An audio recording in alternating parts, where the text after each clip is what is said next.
আপনি বলুন, একটা সম্পর্ক তো হচ্ছে, আপনি বলুন বরযাত্রী আপনি কতটা নিতে পারবেন? সেই ব্যক্তির চিন্তাধারা ছিল 40, কিন্তু আপনি এইভাবে বলার কারণে সেই ব্যক্তি নিজে বাড়ি বলবে যাও ভাইজান যাও, 60 জন অথবা 80 জন আসবে। সম্পর্ক ভালো রাখুন, সমস্ত কিছু সম্ভব। ভালোবাসা কোনো ব্যারিকেড মানে না, কোনো বাধা বিপত্তি মানে না।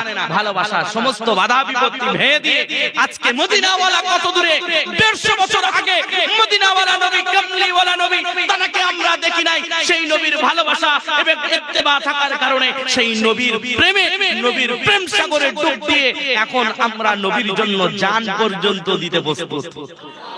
কি বলেন মুসলমান?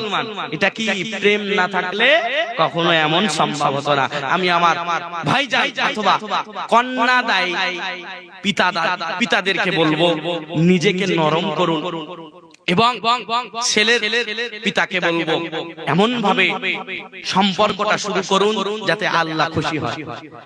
আমি যে কথা বলছিলাম, যে জিনিস ইসলাম সাপোর্ট করে না, আপনি দেখবেন বিধর্মীদের বিয়েতে কি হয়।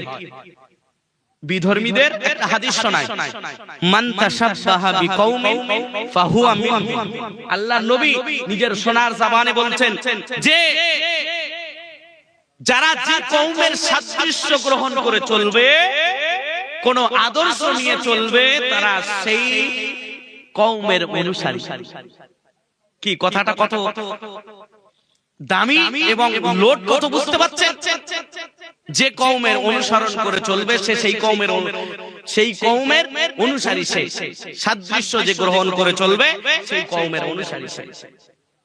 এই কথাটা আপনার মাথায় যদি বুঝে আসে, আমি আপনাকে বলবো বিয়ে বাড়ির বিষয়টা আমার বিধর্মী ভাইদের বিয়েতে যেমন হয় আমি সেই রকম ভাবে বিয়ে দেব না ইনশাআল্লাহ।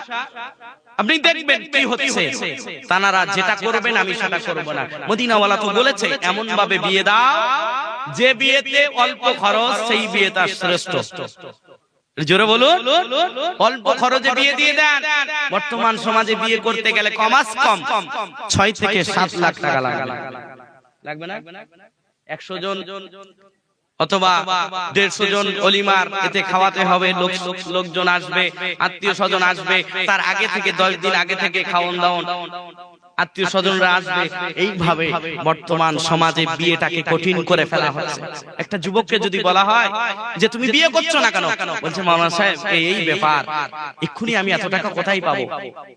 বিয়ে তো একবারই হবে, একটু যদি সুন্দরভাবে না হয় স্মৃতি হিসাবে রাখবো কি, বলে না? এদিকে নিজের চরিত্রটা কোথায় যাচ্ছে সে খেয়াল করে না, বলছে একটু সুন্দরভাবে আয়োজন করে বিয়ে করতে হবে। নবীর কথা, অল্প খরচে বিয়ে করো, ওই বিয়েটা দামি বিয়ে। এটা জোরে বলুন না। আমি বলবো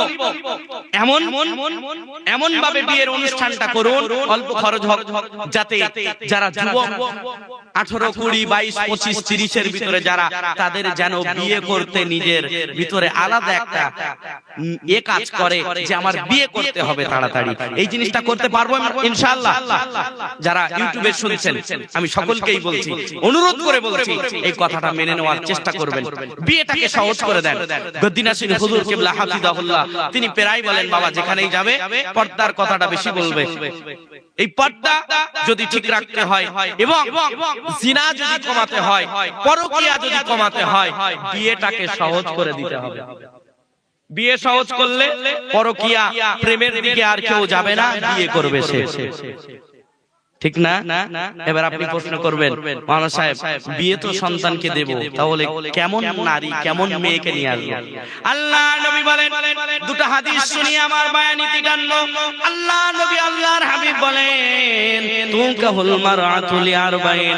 আল্লাহ নবী সাল্লাল্লাহু আলাইহি সাল্লাম নারীদের ব্যাপারে 4টি কথা বলেছেন। এই 4টি জিনিস দেখে তোমরা বিয়ে করো।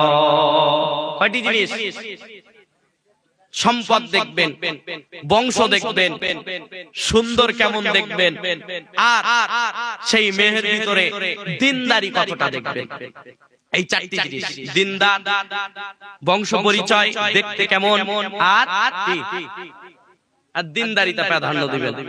এই কয়েকটি জিনিস আপনি যদি খেয়াল করে নিজের বৌমার জন্য একটু খেয়াল করেন, সম্পদ দেখবেন, বংশ দেখবেন, সুন্দর দেখবেন, আর দিনদার কেমন দেখবেন, এই চারটি জিনিসের ভিতরে আপনি প্রাধান্য দিবেন দিনদারিতা। দিনদারিতাকে প্রাধান্য দিবেন। আল্লাহর নবী বলেন, যদি তোমরা দিনদারিতা ছেড়ে দিয়ে সুন্দরতার দিকে, টাকার দিকে, বংশের দিকে যাও, তাহলে তোমরা যেন নিজেদেরকে ধ্বংসের মধ্যে ঠেলে দিলে। কত বড় কথা! ধ্বংসের মধ্যে ঠেলে দিলে।